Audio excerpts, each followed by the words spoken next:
The cross or crucifix is such a central figure in our churches, in our homes and in our faith. In this series, I'm going to be looking at 6 examples of the cross, of the crucifix, throughout the history of art, and seeing what they can tell us about our journey of faith as a church, about what the cross can say to us today, and about how these representations have changed over the years. Welcome to 6 Crosses.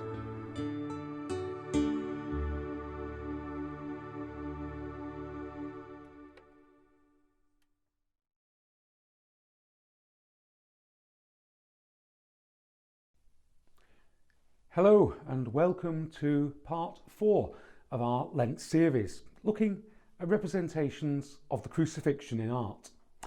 Last week we were in Northern Europe, in the borders of France and Germany, looking at that very harrowing, almost very extreme representation of the cross by the artist Matthias Grunewald. Well, today we're going to somewhere a lot sunnier, a lot warmer. We're off to Madrid in Spain, and we're jumping forwards just over 100 years. Now we're around about the year 1630, 1632, for this representation of the crucifixion by the great artist Diego Velazquez. Now, I've started us here in the sacristy here at St. Vincent's for a very specific reason.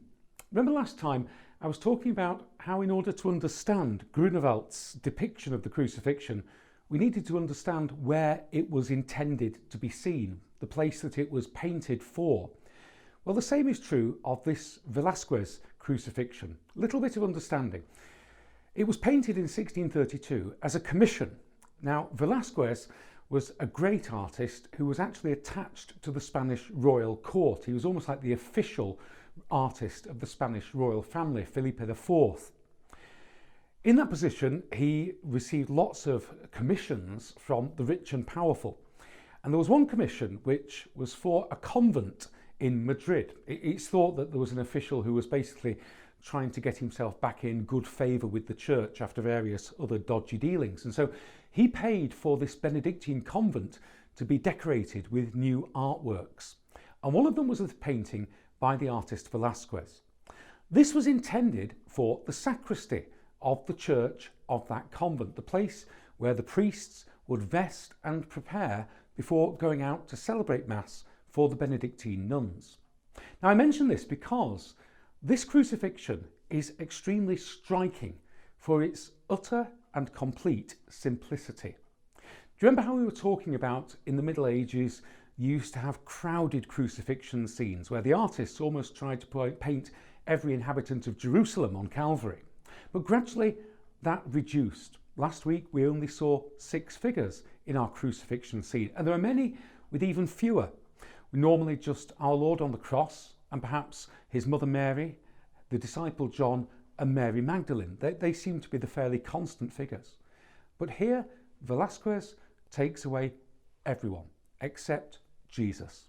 This crucifixion is so stark and so empty. Now, the reason I've started here in this sacristy, you can see we have a cross here.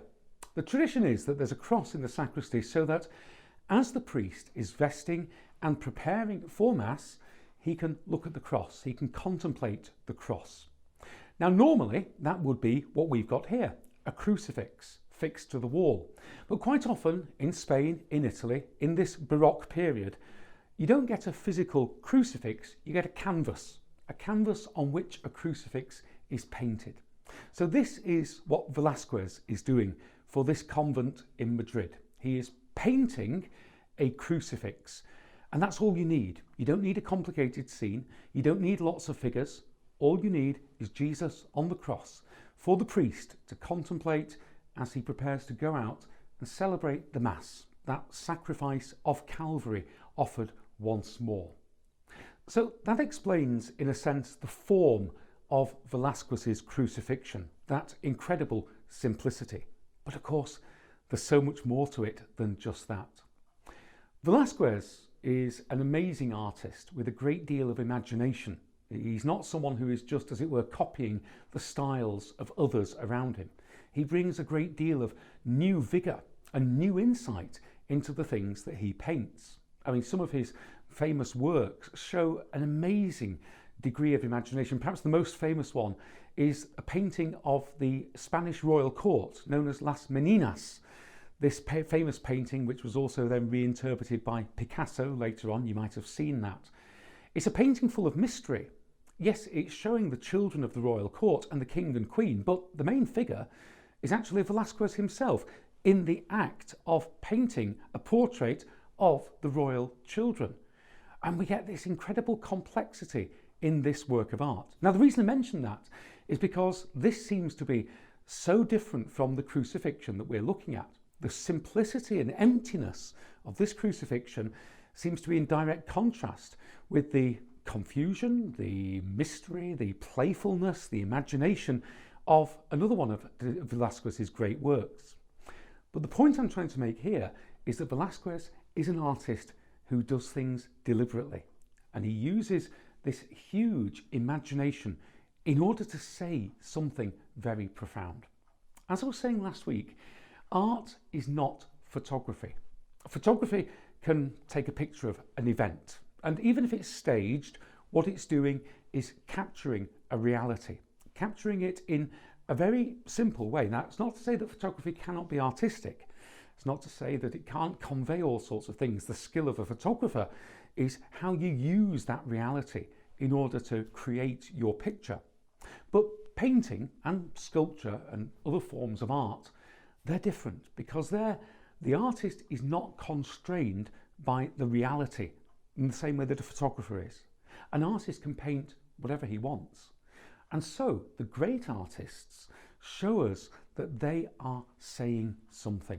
They are using the medium of paint or stone or fresco or whatever it is in order to convey a message. We've been seeing this throughout this series. And I think that in Velazquez's Crucifixion, we really see that come to a great high point. We've started in the sacristy because that's where this painting was destined for. And to understand its form, I think that's why we started here. But once we start looking at the picture, it reveals so much more. But it's like a fridge in here at the moment. So let's go inside and we'll look at this painting in a bit more detail. Oh, there we go. That's better. When we look at this particular crucifixion, it feels quite familiar to us. This may be an image that we've seen in the past, and certainly it is a way of depicting the crucifixion that in the time after 1630 is more and more common. As I say, something that we may well be familiar with. But that's not to say that this image is surprising. When we look at it, we see some things that perhaps we don't notice at first, but as we look into it, they begin to reveal to us what I think the artist is trying to convey or to say. What's the message behind this painting? Remember, art is not photography. There's always some degree of interpretation. There's some degree of message in any painting. The first thing, of course, that strikes us is how bold this is. Notice the background. It's not just that there's no characters other than Jesus in this scene. There's nothing. There is no background, there's no Calvary, there's no sky. There's just this complete black. Now, what that serves to do is bring the figure of Christ on the cross into even greater relief. It makes it jump right out at us. There's a starkness, there's an immediacy in that figure. This is a style of painting that actually originated not long before Velazquez. In Italy, in the 16th century, various artists were beginning to use more of this contrast between dark and light to make their paintings have much more impact. One of the most famous was the artist Caravaggio. He actually used the style that's now called chiaroscuro, or light dark, talking about this degree of contrast between the lighter parts of the painting, the darker parts of the painting, so that he could basically direct the viewer's attention where he wanted it to go. He could increase the drama or the tension of an image by doing this. It's very simple. It's just sort of making the darker parts darker and the lighter parts lighter. You could do this if you adjust the contrast on your telly. If I turn the contrast up on my editing of this, you can see that the brighter things become a lot brighter, the darker things become a lot darker. Well, this technique was one that, as I say, was being used in Italy in the late 16th century. Velazquez actually visited Italy at the beginning of the 17th century, And it's thought that he was much influenced by this style of painting, and he began to use it in his own artworks, though he'd always had something of this contrast between light and dark in order to emphasize the important things in a painting. There's another word that's sometimes used to describe Velazquez's use of this style called Tenebrism. Art historians love their isms, the different styles of work that you can classify artists by. Tenebrism comes from the Italian tenebroso, which literally means dark or gloomy. And quite often you do find in Velazquez's paintings that they are quite gloomy. That painting Las Meninas that I mentioned when we were in the sacristy, half of that painting is just dark nothingness, the sort of ceiling and wall of a room. And you might think, why on earth is that being allowed to take up so much space? It's because it helps draw the eye to the points of light that you do see, and it creates movement in the painting rather than having a uniform light. Light and dark help to focus us. This Crucifixion of Velazquez is perhaps one of the most perfect expressions of that. This painting is almost monochromatic. It's almost black and white. Yes, there is colour, but the colour is so muted and the contrast is so extreme that you just get the impression that the cross and the figure of Christ, they're white, everything else is black. There's an absolute contrast here. So that's the first thing that jumps out at us in this painting. But then there are other things that we see. Perhaps the first thing you notice about this, especially in contrast with the painting we were looking at last week, is how calm, how still, how beautiful it is. Now, that's deliberate. We know this from writings of the time. Velazquez's father-in-law was another famous artist who had a great influence on his son-in-law's work, and he wrote a book on art. And one of the things he talked about was depictions of Christ. And he said that Christ must be depicted as the most beautiful human being that's ever existed. And it seems as though Velazquez has taken this to almost an extreme. If you look closely at this crucifixion, yes, you can see blood stains on the wood of the cross, under his hands and under the step that his feet are resting on.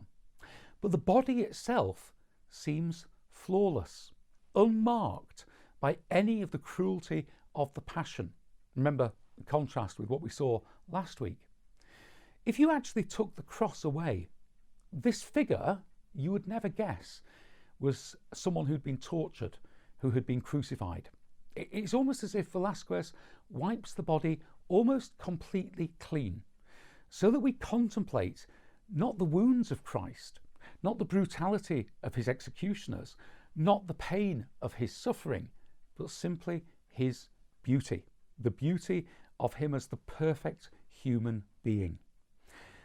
The sculptural forms that we find here are almost classical.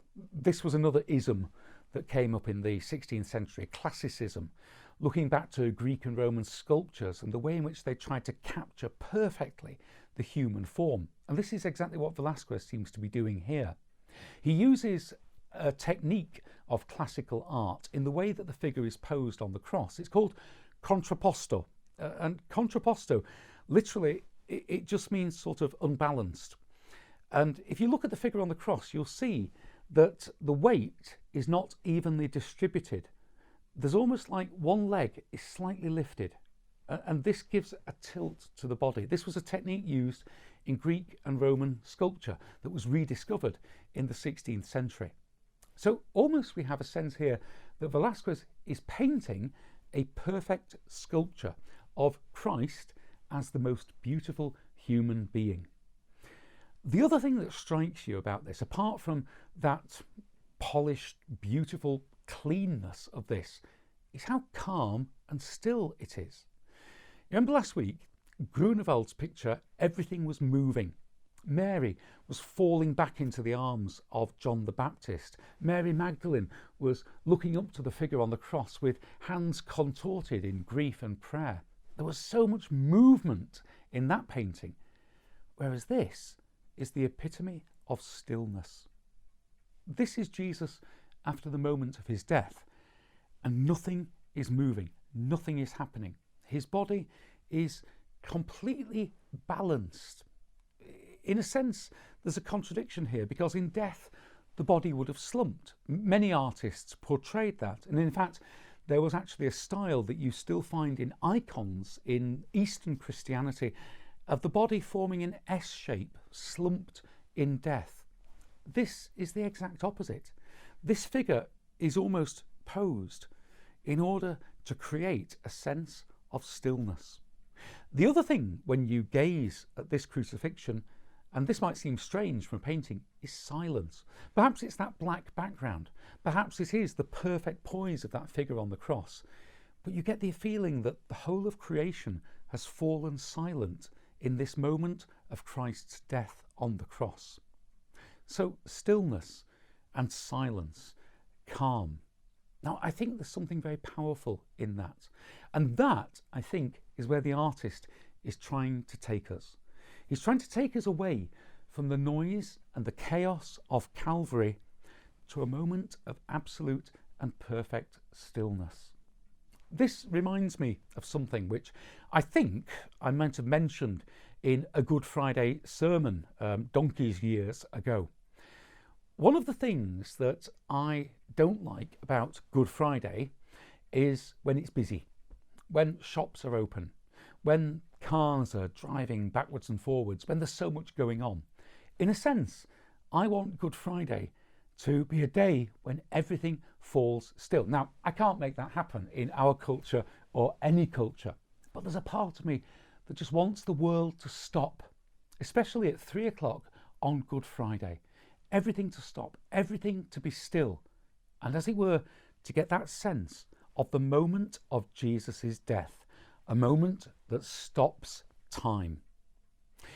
I think I might have quoted a famous poem by W.H. Auden. You probably know it. I think this poem actually figured in the film 3 Weddings and a Funeral. It's very dramatic. Auden is grieving the loss of someone he loves. And the poem actually begins with these words: "Stop all the clocks, cut off the telephone, prevent the dog from barking with a juicy bone, silence the pianos and the muffled drum, bring out the coffin and let the mourners come. Let aeroplanes circle moaning overhead, scribbling on the sky the message, he is dead." That, in a sense, is my feeling about Good Friday. I want the clocks to stop. That chime was almost perfectly timed there. I want things to be still. I want things to be silent because Jesus has died on the cross. And I think that that's why I like this crucifixion, because this is what Velazquez is trying to say to us. There is a moment of absolute and perfect silence and stillness. When you gaze at this crucifixion, in a sense, it draws you into that silence. It draws you into that stillness. The emptiness of this canvas, the silence of this canvas, actually takes us into that moment of his death. Silence is important. In Elgar's great setting of St. John Henry Newman's poem, The Dream of Gerontius, there is a moment when the soul, in its journey through the heavens after death, comes face to face with God. Now, Elgar, when he comes to that moment, starts building up the noise of the orchestra, louder and louder and louder. And you almost get the feeling that when the soul meets God, there's going to be a huge burst of noise. But there isn't. There is a second of silence. And it's in that silence that the soul stands before God and everything is revealed. All of what we are, what we have done, what we have failed to do, the whole of our existence is revealed to us in that moment of silence when we stand face to face with God. In many ways, that's what this crucifixion says to me. The moment of Jesus' death is a moment of cosmic silence, a moment of universal silence, when the whole of creation, in a sense, is invited to contemplate the divine reality and the meaning of this moment. So I find this a very powerful depiction. Yes, perhaps you can say it's flawed. It doesn't show the brutality. It doesn't show the horror of the crucifixion. It doesn't show what Jesus went through for us. It doesn't show his wounds in anything but more the most glancing way. But in a sense, that doesn't matter, because remember, art is not photography. This is not a snapshot of the moment of Christ's death. This is an artist looking beyond the visible to the invisible, looking beyond the material to the spiritual, and showing us that sense of silence, that sense of stillness for the whole of creation in the moment when Jesus dies. In a sense, there's something else there, though.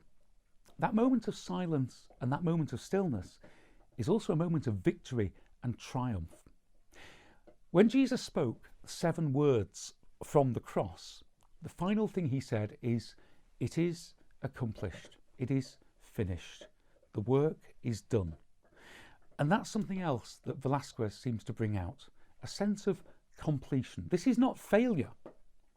The beauty of that body on that perfectly crafted cross, in a sense, this is a stillness of rest, a rest that comes after a work accomplished. And that brings to my mind another piece of music and poetry. Probably many of you have heard of John Steiner's great oratorio, The Crucifixion, very popular at this time of year. It's a Victorian piece of work. Some people find it a bit cloying. I find it very beautiful and very effective. There was quite a trend for these things, and there's another one by a musician called Maunder, known as Olivet to Calvary, which basically is doing the same thing as Steiner's Crucifixion. It's following the journey of Jesus to the cross. I actually prefer Maunder's version. I find the music a little bit juicier, but I also find the way that he tells the story, it's more reflective. It's not just describing what happened, it's commenting on it. There's an amazing final chorus in Olivette to Calvary. After Jesus has died on the cross, the chorus sings this long verse, this poem, that builds. It starts quietly and it builds into this massive, triumphant ending. The final chord goes on for many, many, many bars. The choir all meant to be singing at full volume, a sense of triumph. But this triumph comes from the stillness of death. Let me just read this final verse to you. I can't embed a version of it for copyright reasons, but if I can find one, I'll try and put up a little link to a video at the end so you can listen to this yourself. But just listen to these words that end that oratorio. Remember, this is immediately after the moment of Christ's death on the cross. This is the words that Maunder's librettist is using basically to describe what we're seeing in Velazquez's Crucifixion. Droop, sacred head, upon that breast divine.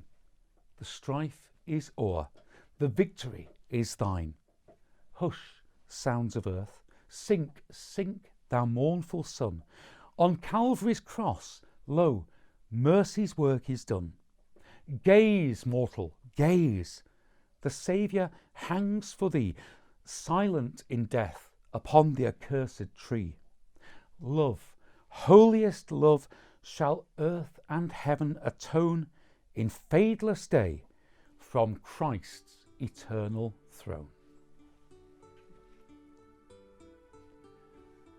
Thanks for sitting through episode 4. I hope that that was something that gives you something to think about, especially as we get closer and closer to Holy Week.